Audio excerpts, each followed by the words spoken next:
تو آج کے اس خطبے میں جب ہمیں یہ معلوم ہو جائے گا کہ رب کی یہ صفات ہے، تو پھر جب ہم یہ کلمہ پڑھیں یا سنیں، یہ آیت سنیں، تو ہم اللہ تعالیٰ کے رب والی صفات کو اپنے ذہن میں لائیں، تب ہماری نمازوں میں خشوع پیدا ہوگا۔ ہم فرمائے وہ مصیبت جو تمہیں اللہ کی طرف متوجہ کر دے، اس نعمت سے لاکھ درجہ بہتر ہے جو نعمت تم سے اللہ کا ذکر بلا دے۔ وعیادت المریض، مریض کی عیادت کرنا، بیمار پرسی۔ اور السلام علیکم ورحمۃ اللہ وبرکاتہ۔ ان الحمد للہ نحمده ونستعینه ونستغفره ونعوذ باللہ من شرور انفسنا ومن سیئات اعمالنا، من يهده الله فلا مضل له ومن يضلله فلا هادي له، واشهد ان لا اله الا الله وحده لا شريك له، واشهد ان محمدا عبده ورسوله۔ يا ايها الذين امنوا اتقوا الله حق تقاته ولا تموتن الا وانتم مسلمون۔ يا ايها الناس اتقوا ربكم الذي خلقكم من نفس واحدة وخلق منها زوجها وبث منهما رجالا كثيرا ونساء، واتقوا الله الذي تساءلون به والأرحام إن الله كان عليكم رقيبا۔ يا أيها الذين آمنوا اتقوا الله وقولوا قولا سديدا يصلح لكم أعمالكم ويغفر لكم ذنوبكم، ومن يطع الله ورسوله فقد فاز فوزا عظيما۔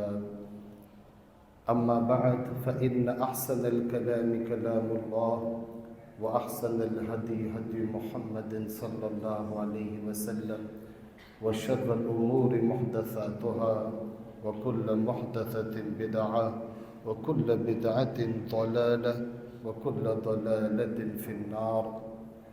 يقول الله تبارك وتعالى: أعوذ بالله من الشيطان الرجيم، بسم الله الرحمن الرحيم۔ قال أفرأيتم ما كنتم تعبدون أنتم وآباؤكم الأقدمون فإنهم عدو لي إلا رب العالمين الذي خلقني فهو يهدين، والذي هو يطعمني ويسقين، وإذا مرضت فهو يشفين، والذي يميتني ثم يحيين، والذي أطمع أن يغفر لي خطيئتي يوم الدين۔ اللهم صل على محمد وعلى آل محمد كما صليت على إبراهيم وعلى آل إبراهيم إنك حميد مجيد۔ اللهم بارك على محمد وعلى آل محمد كما باركت على إبراهيم وعلى آل إبراهيم إنك حميد مجيد۔ مسنون خطبے کے بعد قرآن مجید کی یہ 26ویں سورہ سورۃ الشعراء کی چند آیات، آیت کریمہ 75 سے آیت کریمہ 82 تک تلاوت کی گئی۔ اللہ رب العالمین نے ان آیات میں سیدنا ابراہیم خلیل اللہ علیہ السلام کی دعوت حق بیان فرمائی کہ انہوں نے اپنی قوم کو اللہ تعالیٰ کا تعارف پیش کیا۔ یہ اللہ تعالیٰ کے نبیوں کا مشن رہا کہ وہ لوگوں کو اللہ تبارک و تعالیٰ کی پہچان کرائے، اللہ تعالیٰ کے حقوق بتلائے، اللہ تعالیٰ کی شان بتائے۔ چنانچہ سیدنا ابراہیم علیہ السلام نے قوم سے بڑے ہی محبت بھرے انداز میں اور پیارے انداز میں سمجھایا کہ دیکھو جن کی تم عبادت کرتے ہو تم اور جو تمہارے بڑے گزرے ہیں ان سے میری دوستی نہیں ہو سکتی، کیونکہ میرا مشن، میرا عقیدہ الگ اور تمہارا عقیدہ الگ ہے۔ اس بنا پر سیدنا ابراہیم علیہ السلام نے فرمایا فَإِنَّهُمْ عَدُوٌّ لِّي إِلَّا رَبَّ الْعَالَمِينَ،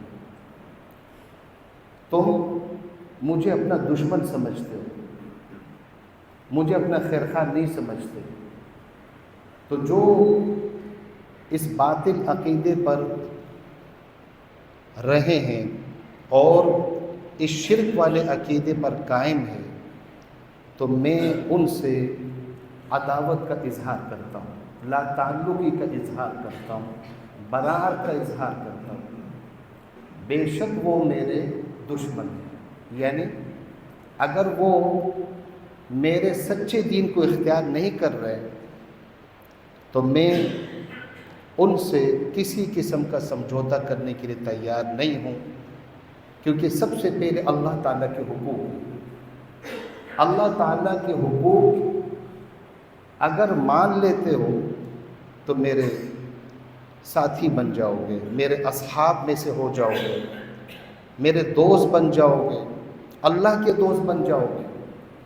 فَإِنَّهُمْ عَدُوٌّ لِّي إِلَّا رَبَّ الْعَالَمِينَ، رب العالمین ہی میرا حقیقی دوست ہے، اس سے میری عداوت نہیں ہے۔ پھر سیدنا ابراہیم علیہ السلام نے اپنی قوم کے سامنے اللہ تعالیٰ کے رب ہونے کی صفات بیان کی، صفات اور رب، اللہ رب العالمین کی صفات کہ رب کسے کہتے ہیں۔ ہم ہر نماز میں پڑھتے ہیں نا الحمدللہ رب العالمین، کہ ہر قسم کی الہی صفات اللہ کے لیے جو تمام مخلوقات کا رب ہے۔ تو آج کے اس خطبے میں جب ہمیں یہ معلوم ہو جائے گا کہ رب کی یہ صفات ہے، تو پھر جب ہم یہ کلمہ پڑھیں یا سنیں، یہ آیت سنیں، تو ہم اللہ تعالیٰ کے رب والی صفات کو اپنے ذہن میں لائیں، تب ہماری نمازوں میں خشوع پیدا ہوگا۔ ہماری نمازوں میں خشوع نہ ہونے کی ایک وجہ، جو بڑی وجہ ہے، کہ ہمیں نماز میں پڑھی جانے والی آیات، اذکار، دعائیں، ان کا مطلب نہیں پتہ، ان کا مفہوم نہیں پتہ۔ چنانچہ سیدنا ابراہیم علیہ السلام نے قوم سے فرمایا رب العالمین کون ہے؟ جس نے مجھے پیدا کیا، جو میرا خالق ہے، جو میری رہنمائی کرتا ہے، فَهُوَ يَهْدِينِ۔ تو خالق، ہادی، یہ دو صفات۔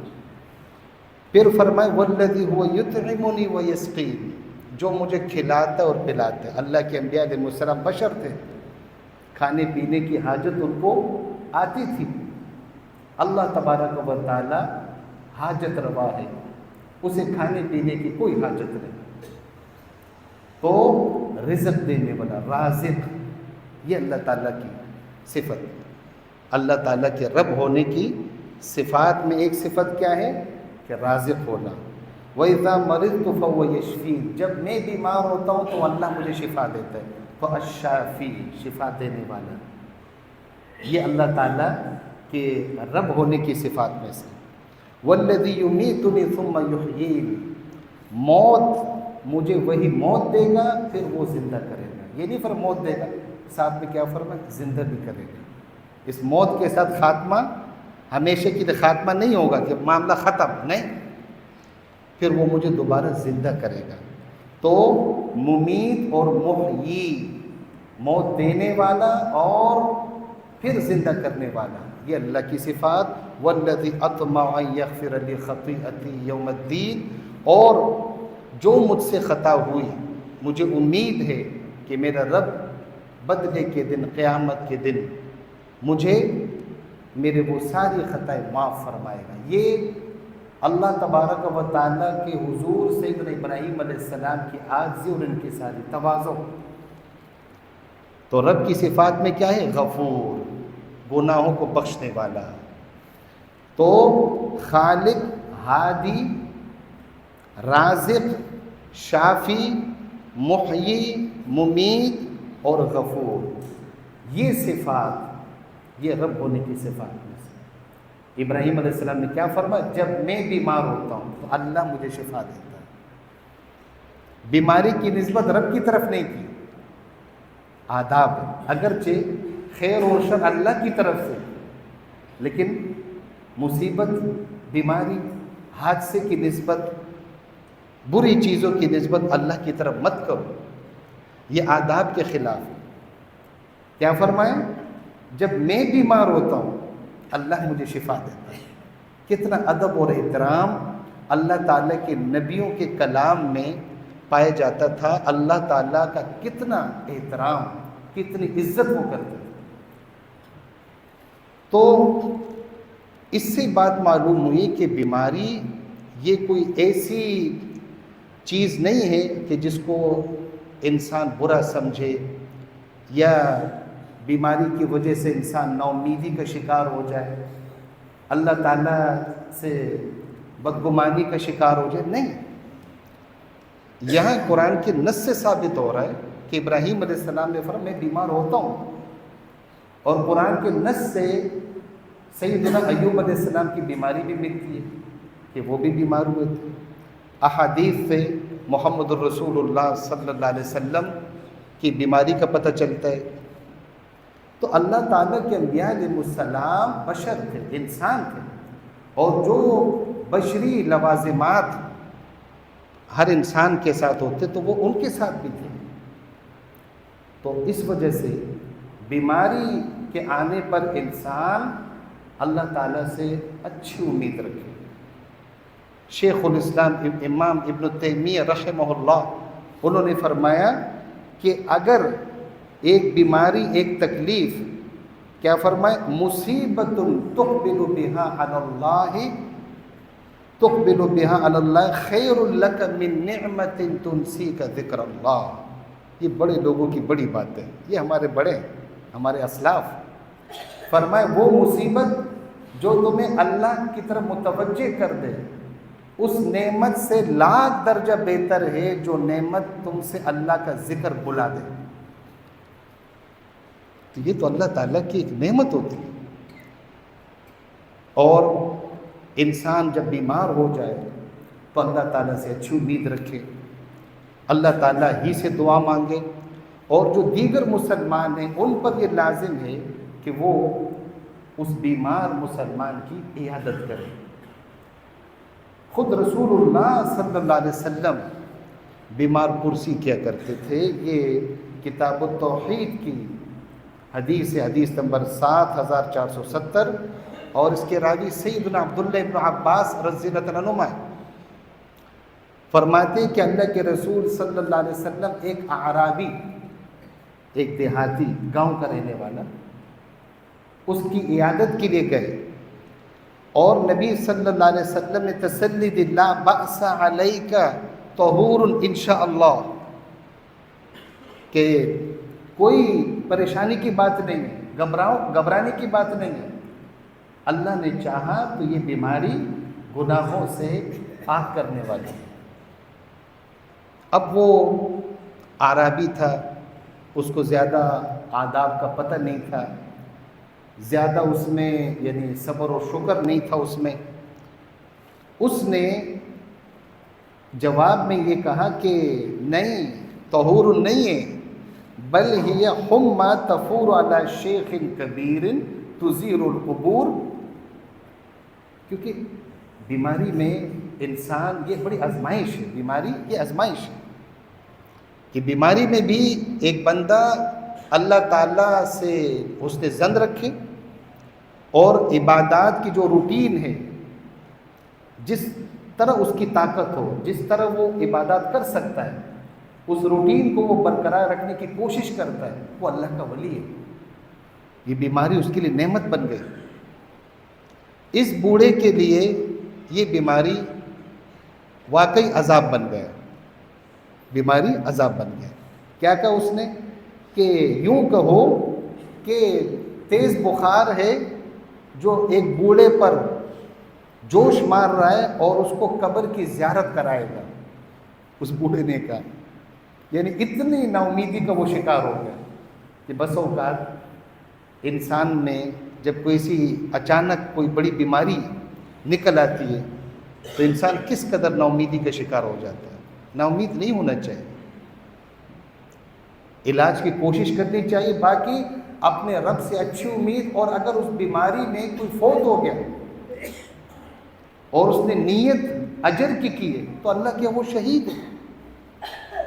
صرف مسلمان تو بیمار نہیں ہوتے نا، کافروں پر بھی تو بیماری آتی ہے، لیکن کافر بیمار اور مسلمان بیمار، ان دونوں کے رد عمل میں، ان دونوں کے رویوں میں بیماری کے وقت بہت فرق ہوتا ہے۔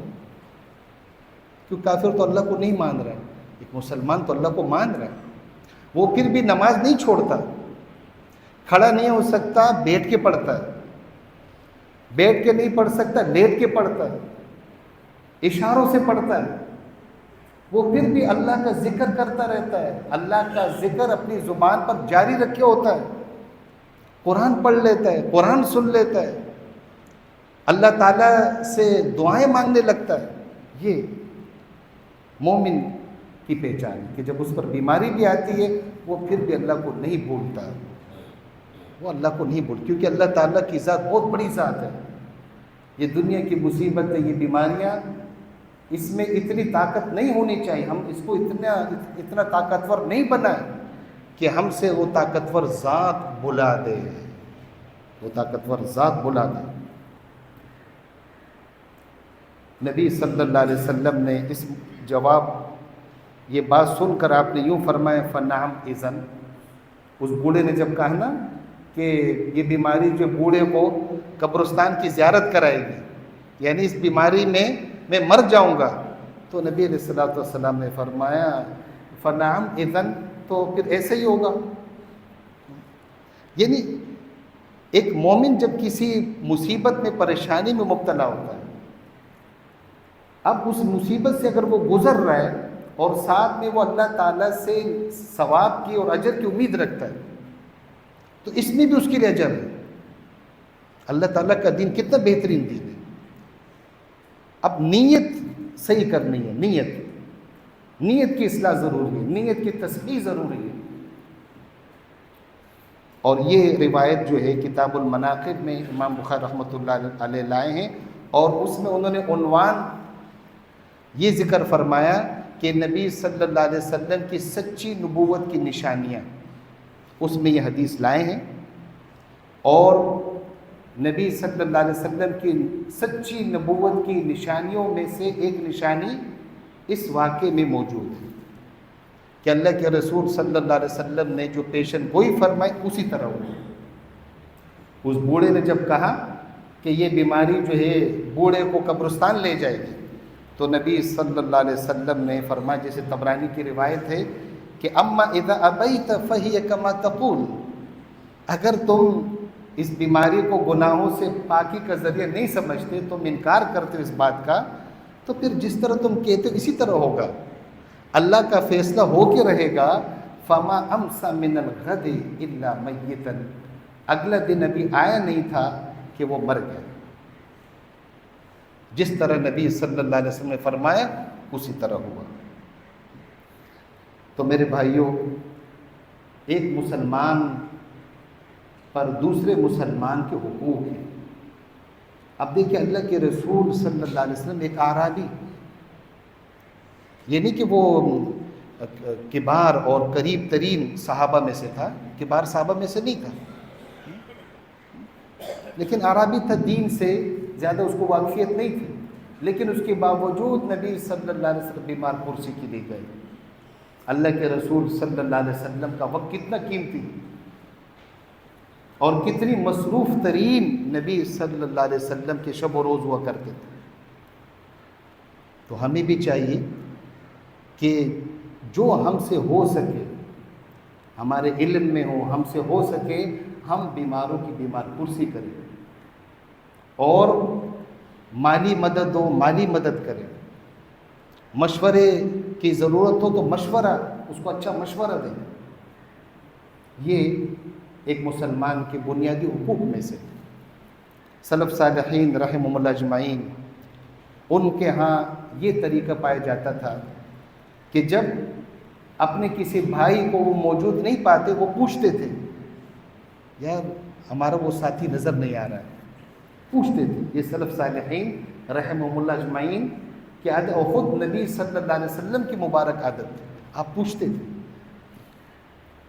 اور اگر یعنی اس علاقے میں موجود نہیں ہوتا تو اس کی غیر موجودگی میں اس کے لیے دعا کرتے، جہاں بھی ہو اللہ تعالیٰ اس کو شاد و آباد رکھے، اللہ تعالیٰ اس کو خوش رکھے، اللہ تعالیٰ اپنے عافیت میں اس کو رکھے، یہ دعا کرتے تھے۔ اور اس کے پیچھے اس کے اہل و عیال میں اس کے مددگار ہوتے تھے، اس کے اہل و عیال کا خیال رکھتے تھے۔ جیسے کوئی مومن مجاہد وہ اللہ کے راستے میں جہاد کے لیے نکل گیا تو وہ پیچھے ان کے اہل خانہ کی مدد کرتے تھے۔ تو یہ ہے ایک مومن کی پہچان کہ جب اس نے دیکھا کہ ہمارا بھائی سفر میں جہاد پہ گیا ہے، حج پہ گیا ہے، عمرے پہ گیا ہے، یا کسی اور مقصد کے لیے سفر پر گیا ہے، تو اس کی غیر موجودگی میں اس کے بیوی بچوں کا اہل خانہ کا خیال رکھنا یہ بہت بڑی نیکی ہے۔ تو یہ سلف صالحین رحمہ اللہ اجمعین کرتے تھے۔ اور جب وہ آ جاتا تو سلف صالحین رحمہ اللہ اجمعین وہ اس کی زیارت کے لیے جاتے، اس کی ملاقات کے لیے جاتے، اور اگر بیمار ہوتا تو بیمار پرسی کرتے، بیمار پرسی۔ تو میرے بھائیوں، امام اعمش رحمہ اللہ وہ فرمایا کرتے تھے کہ ہم اپنے دوست احباب ایک مجلس میں بیٹھا کرتے تھے، کننا نقعد فی المجلس، اس مجلس کے ساتھیوں میں سے اگر کوئی ساتھی 3 دن تک ہمیں نظر نہیں آتا، کہ 3 دنوں کا نظر نہیں آ رہے ہیں، تو ہم کیا کرتے ہیں، ہم اس کے بارے میں پوچھتے تھے۔ تو اسی لیے اگر آپ کے جاننے والے ہیں، آپ کے دوست ہیں، آپ کے رشتہ دار ہیں، ان کا پوچھنا یہ دین ہے، اور یہ خاص اللہ کے لیے ہوگا، برادری کی وجہ سے نہیں، بدلہ پورا کرنے کے لیے نہیں، اور کسی لالچ کے لیے نہیں، صرف اللہ کی رضا کے لیے، اللہ کی رضا کے لیے۔ اور فرماتے ہیں کہ اگر وہ بیمار ہوتا تو ہم بیمار پرسی کرتے۔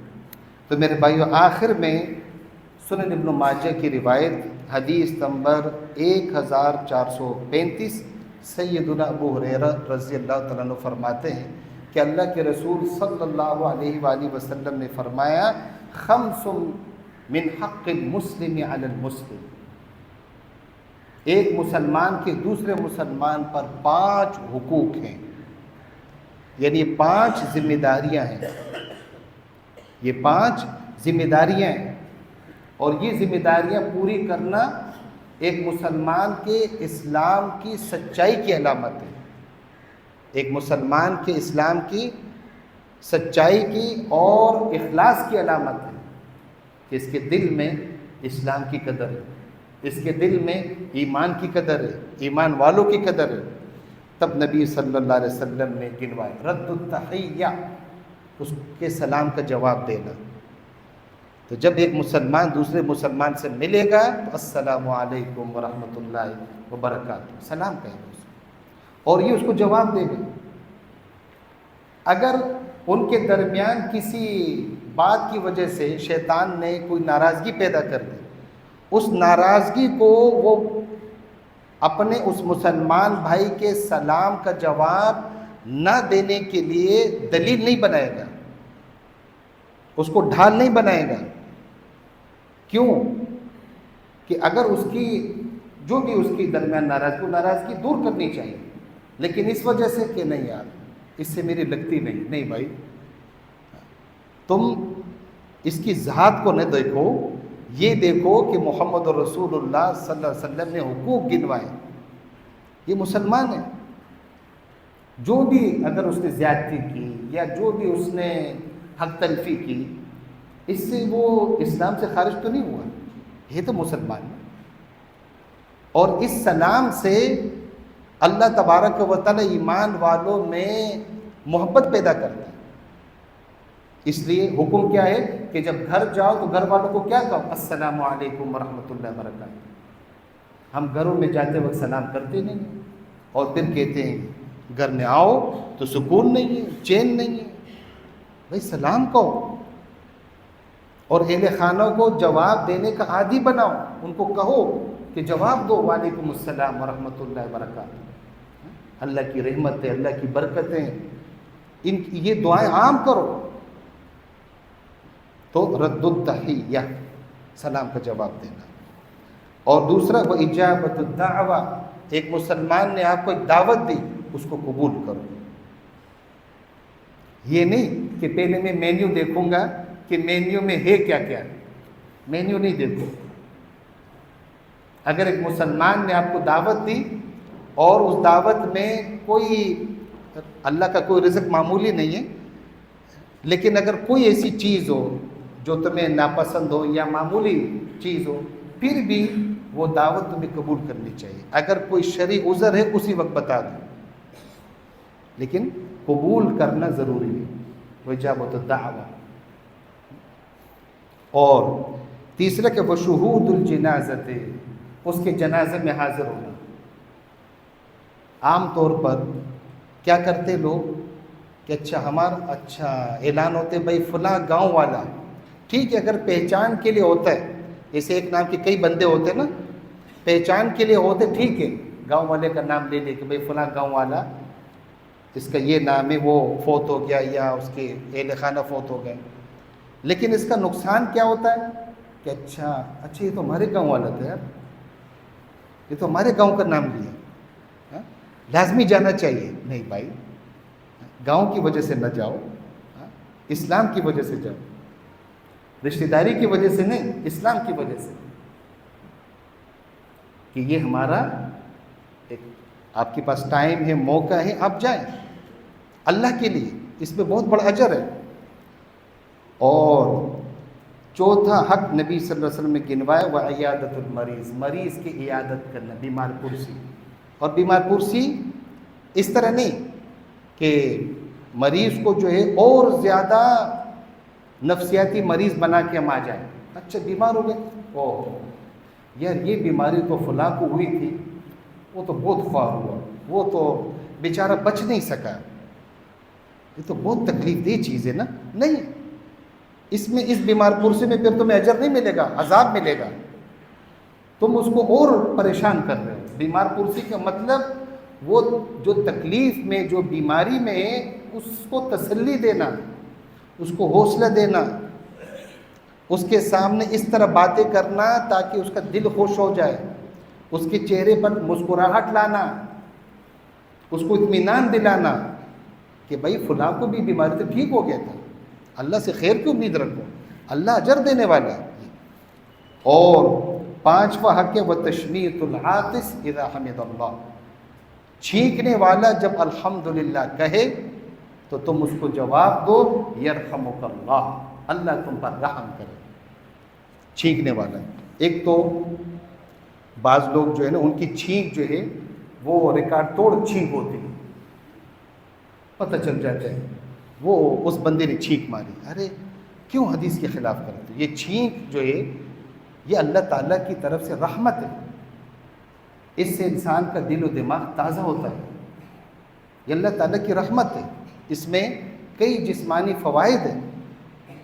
اگر ایک دفعہ چھینک آئے، 2-3 دفعہ آئے تو ٹھیک ہے، طبیعت ناساز ہو گئی، تو ایک تو آپ چھینکنے والا وہ کیا کرے، اس چھینک کی آواز کو دبائے، پست کرے، ہاتھ رکھے، رومال رکھے، آپ رومال رکھیں۔ اب اگر کسی کو نزلہ ہے، اب اس کو بار بار چھینک کے آ رہے تو لازم بات ہے اس کے ساتھ جو ہے انسان کے ناک سے وہ رطوبت بھی نکل رہی ہے، تو کہاں تک جائے؟ اچھی بات تو نہیں، ادب کے خلاف ہے۔ اور دوسرا، چھینکنے پر اکثر لوگ کیا کرتے ہیں، چھینک مار کے شکر الحمدللہ، شکر الحمدللہ۔ بھائی الحمدللہ کو یہ مسئلہ میں بارہا کہہ چکا ہوں، لیکن اللہ تعالیٰ ہمیں سمجھ دے کہ الحمدللہ یہ شکر ہے۔ تو جب آپ کو چھینک آئے، آپ اتنے آواز سے کہے کہ قریب سننے والا، قریب موجود شخص وہ سن لے آپ کے الحمدللہ۔ اگر اس کو مسئلہ پتہ ہوگا، اس کو دعا پتہ ہوگی، وہ آپ کو دعا دے گا، یرحمک اللہ۔ کیا مطلب؟ اللہ تم پر رحم کرے، اللہ تم پر رحمت نازل کرے۔ کتنی بڑی دعا ہے۔ اور جو چھینکنے والا وہ جواب میں کیا کہے گا، یہدیکم اللہ ویصلح بالکم۔ یہ دعائیں سب کو یاد ہونی چاہیے، چھوٹی چھوٹی دعائیں سب کو یاد ہے نا؟ نہیں یاد ہے تو اس کو یاد کریں، دعاؤں کی کتابیں دیکھیں، مجھ سے پوچھ لیں، میں لکھ کے دے دیتا ہوں۔ جو چھینکنے والے وہ جواب میں کیا کہے گا، اللہ تمہیں ہدایت دے اور تمہارے سارے مسائل حل فرمائے، تمہارے حالات درست کرے۔ کتنی زبردست! ایک چھینک پر اسلام نے کتنی بہترین تعلیمات دی۔ اس سے بہتر کوئی دین ہو سکتا؟ اس دین پر فخر کرے، اس دین پر عمل کرے، اس دین کو دل سے لگائے۔ اگر کوئی چھینکنے والا چھینکے اور اس نے الحمدللہ نہیں کہا تو ہم اس کو یرحمک اللہ نہیں کہیں گے۔ کیوں؟ نبی صلی اللہ علیہ وسلم نے فرمایا جب وہ الحمدللہ کہے اور تم سن لو، اور تم سن لو، اگر اس مسلمان کو نہیں پتا تو اس کو آپ نصیحت کریں کہ بھئی الحمدللہ کہے۔ ہم اپنے بیوی بچوں کو نصیحت کریں، چھوٹی چھوٹی باتوں پر ہم پورا گھر سر پہ اٹھا لیتے ہیں نا۔ یہ کیا ہو گیا؟ جب تمہیں پتہ تھا کہ گیس جانے والی ہے تو پہلے سے بندوبست کیوں نہیں کیا؟ ارے کیا بھروسہ اس کا؟ چھوٹی چھوٹی باتوں پر اس میں اب ان کا کیا قصور ہے؟ وہ بھی انسان ہے نا۔ تو اس کے لیے ہم چھوٹی چھوٹی باتوں پر پورا گھر سر پہ اٹھا لیتے ہیں، اور اللہ کے دین کی کوئی بات ہم نہیں کرتے، کوئی نصیحت نہیں کرتے۔ کتنی افسوس کی بات ہے۔ تو ہم اپنے بچوں سے کہیں گے، اپنے اہل خانہ سے کہیں گے جب ان کو چھینک آئے کہ ہاتھ رکھو تاکہ یہ چھینک کی آواز نیچے ہو، بہت زور سے دور تک آواز نہ جائے، اور الحمدللہ کہو۔ بولیں گے انشاءاللہ۔ اللہ تبارک و تعالی آپ سب کو اجر عظیم عطا فرمائے، آمین۔ بارک اللہ فیکم۔